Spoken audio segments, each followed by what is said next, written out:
us on this Monday, February 5th. Hopefully you're not still too sad about the Patriots' loss, but good news is we have some fun things to talk about today on Golocal Live. We're going to talk about something a little bit more fun today to start off the show. I'd like to say hello and welcome to Dante Bellini. He is Executive Vice President at RDW Group. Dante, hello. Thank you so much for joining us. Hello, Molly. Nice to be here. Thank you so much. So we're going to hopefully brighten everybody's spirits today. We're going to talk about the Super Bowl ads, the commercials. So we're going to forget about the game because I'm sure a lot of people are still moping around today.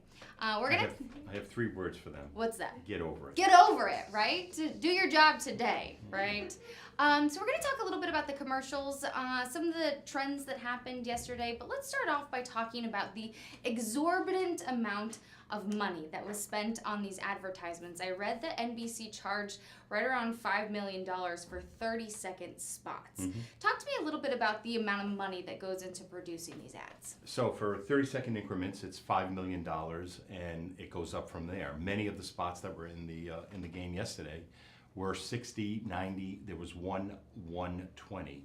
Wow.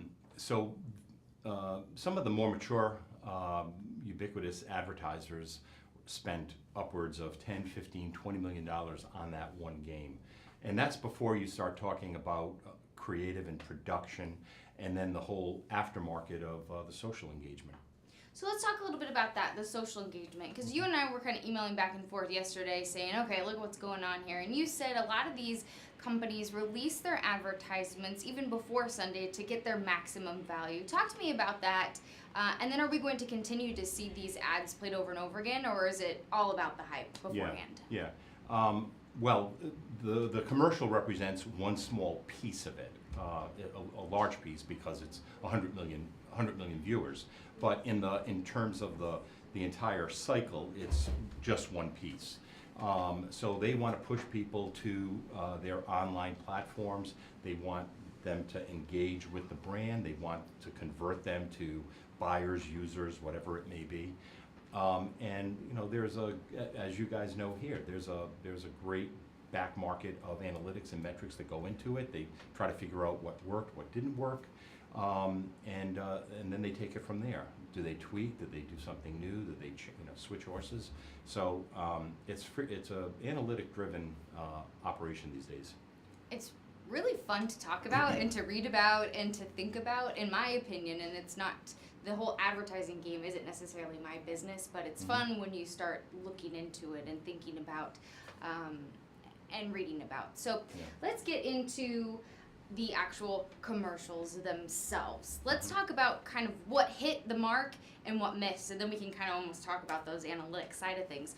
Let's talk about the ones that hit the mark. How about you start off with your favorite? Okay, well, I think the ones that hit the mark in terms of a good use of the money were things like M&M, E-Trade, Alexa, Amazon's Alexa, and the Tide series. I thought those in particular really resonated with people on one level. People liked them, but also they were brand recognizable and memorable. I think that's so important too, because you might have seen these commercials and this happens in years past too, where you're like, what was that for? I don't even know what that commercial was for. Right. What product were they talking about? I have no idea what happened. And then what is the point? What were some ones that you thought totally just, it wasn't worth the time, the money, it wasn't worth people even looking at? What totally missed the mark? Well, the Dodge Ram Martin Luther King speech spot, certainly. The Groupon spot, I thought, was really off the mark in terms of just good taste. And I think that the Keanu Reeves spot for Squarespace was just terrible. They spent $5 million on a spot that people are either going to forget about, or they're going to say, oh, that was just Keanu. So, what did it serve? Are people running to the websites today to make websites by Squarespace? I don't think. Yeah, I had no idea what that was. I went, oh, look, it's Keanu Reeves. What's he doing? Right. And then what was he doing? I don't know. He was standing up on a motorcycle. And that was it. And I think the other interesting phenomena this year was that you saw funny ads, and you saw inspirational anthem style ads. Yeah. And I think a lot of that had to do with people are just so fatigued with the big issues, the issues that are out there every day dividing us, and they just don't want to think about it, talk about it. They wanted to enjoy the game. And I think that by and large the ad community tapped into that. Whether they did it well or not is a different story. But I didn't feel like I got preached to a lot last night. Okay, so let's kind of continue with that conversation, because that's one I did want to look into. A lot of times, whether or not we want to have the conversation or not, you mentioned that whether it's a social justice movement, I was looking to see if there would be any Me Too movement type discussions being had within advertisements. A lot of people thinking, we need maybe a break from this in the commercials or not.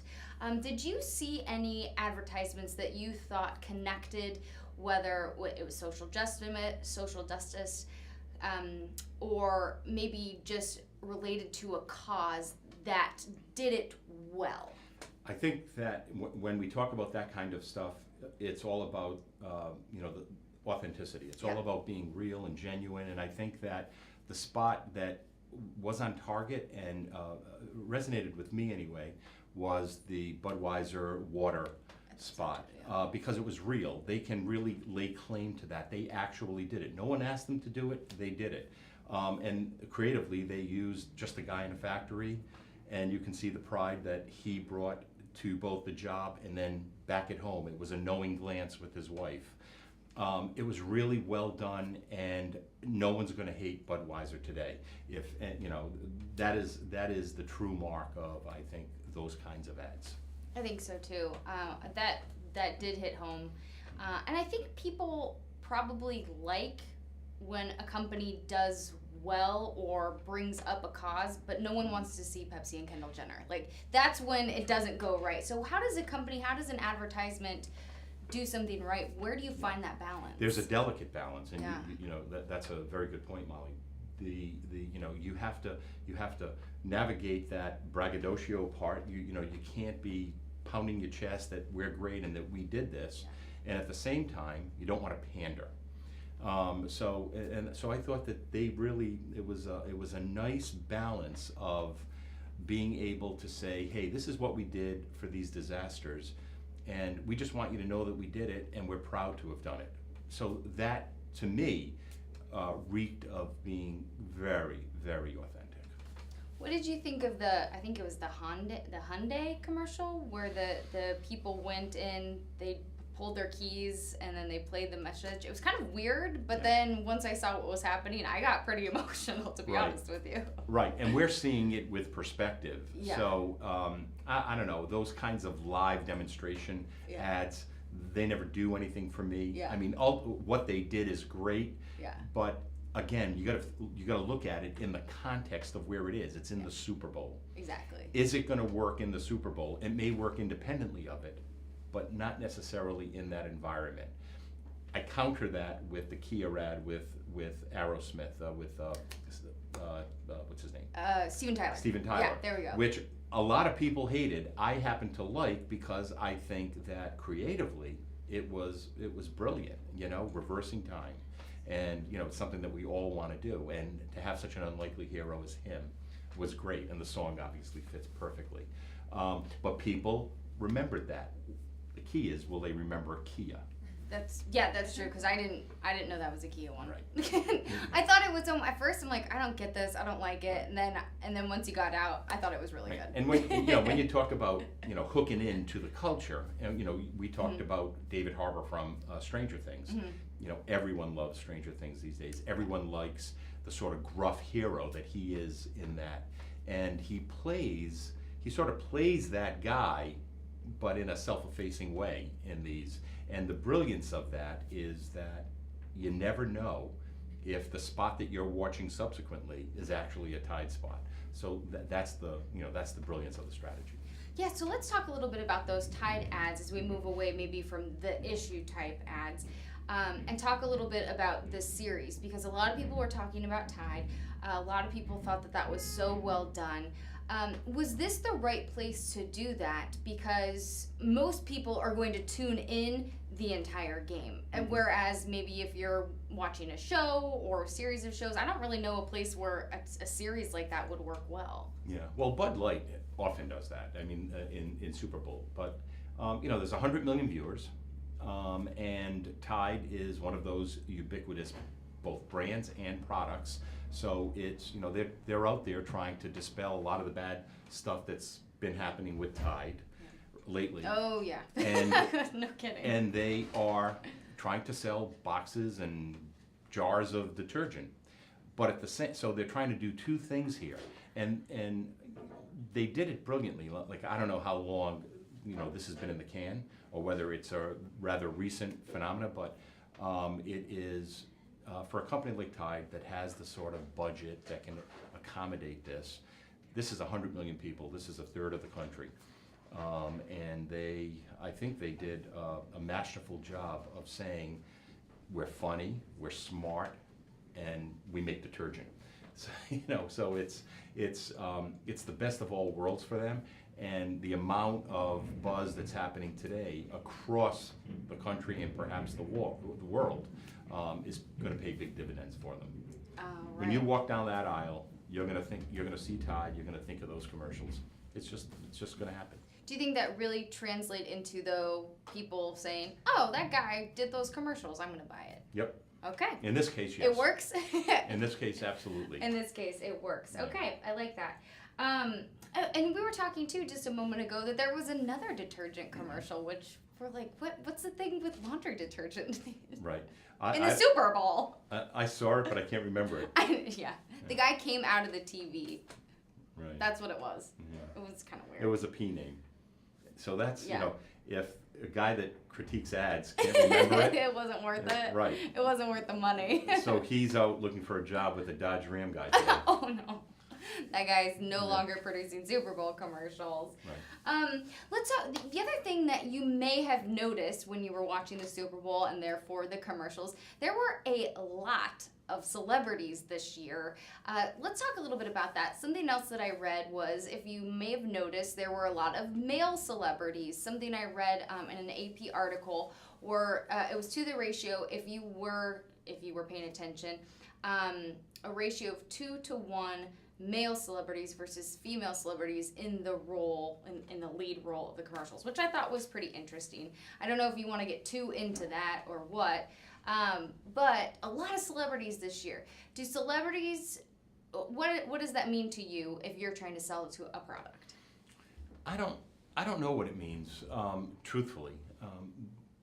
The creative sort of lent itself, perhaps, for males. Super Bowl is traditionally thought about as a male thing, which I completely disagree with, because I think the last statistics that I saw, it's almost evenly split. It's almost 50-50 men and women. So I don't really know.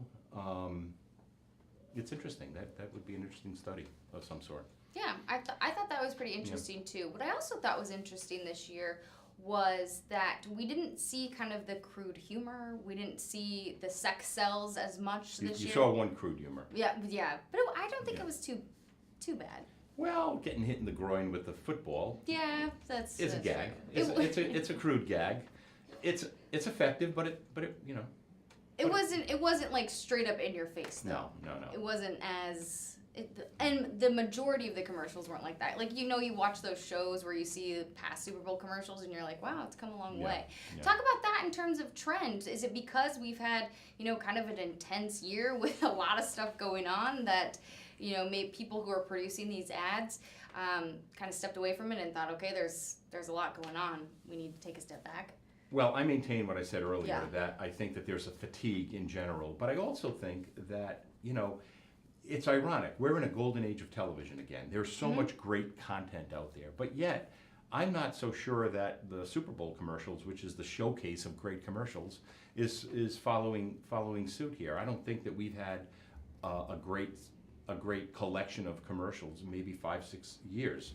I go all the way back to the very first FedEx spot, which you won't remember, but Josh may, certainly. And that is, it's color bars for 27 seconds. And the last 3 seconds is we didn't get the spot because they didn't send it FedEx, Oh, right? That's great. So I think that there's a lot of just mediocrity out there at very big budgets. You're talking about $5 million for space. You're talking 3, 4, 5, 10 million for production. The cost of the celebrity. It's big money, but I don't think we're getting the quality that we really should, given those numbers. Do celebrities make the difference? Do celebrities sell? Do you have to have a celebrity to sell your product? Because some of the best ones that people are talking about, best commercials, it's all celebrity. There's not the reason the M&M spot works is because it's Danny DeVito, right? The reason that the Tide spot works, maybe because of David Harbour. It could have been another person like him, but there are so many others that are just celebrity for the sake of celebrity in the spot. That, it's just, hey, look who we got representing us. And that's really not the basis by which a celebrity should be selected. Yeah, and I mean, sometimes people remember because it's a celebrity, and sometimes people didn't. Yeah. I thought, so your favorite was? It's so hard, but I think the E-Trade really was, and I'll use the line again, how can you not like a spot that has DJ Nana in it? I love DJ Nana. I like that one.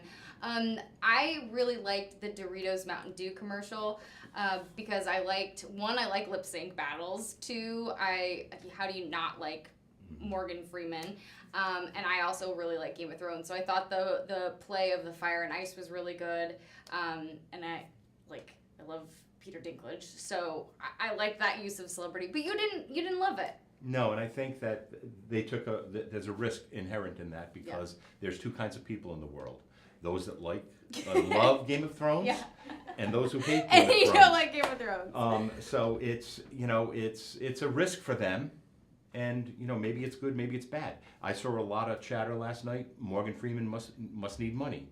That's not the kind of stuff you want out there. Because he's doing a Mountain Dew ad. Right.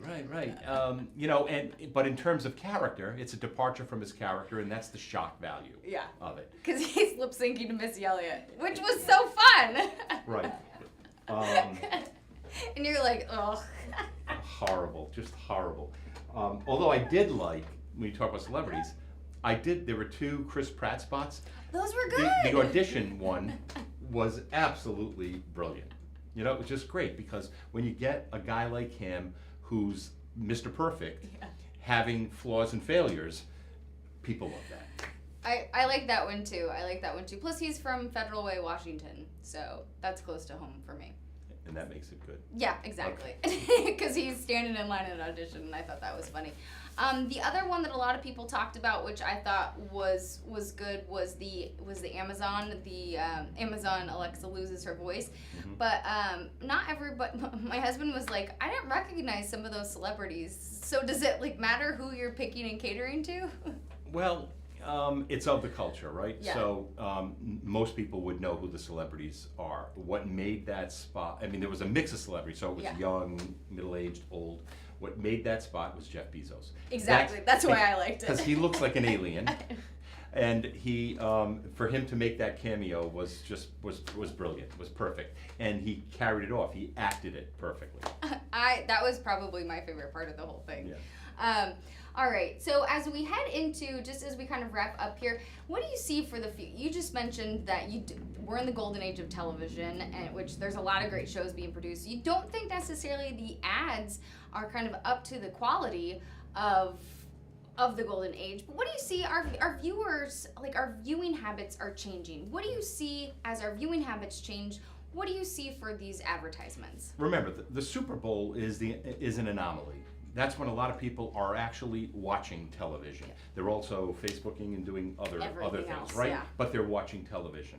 But you have to produce for so many different platforms. You have to keep in mind so many different platforms and how it will be used.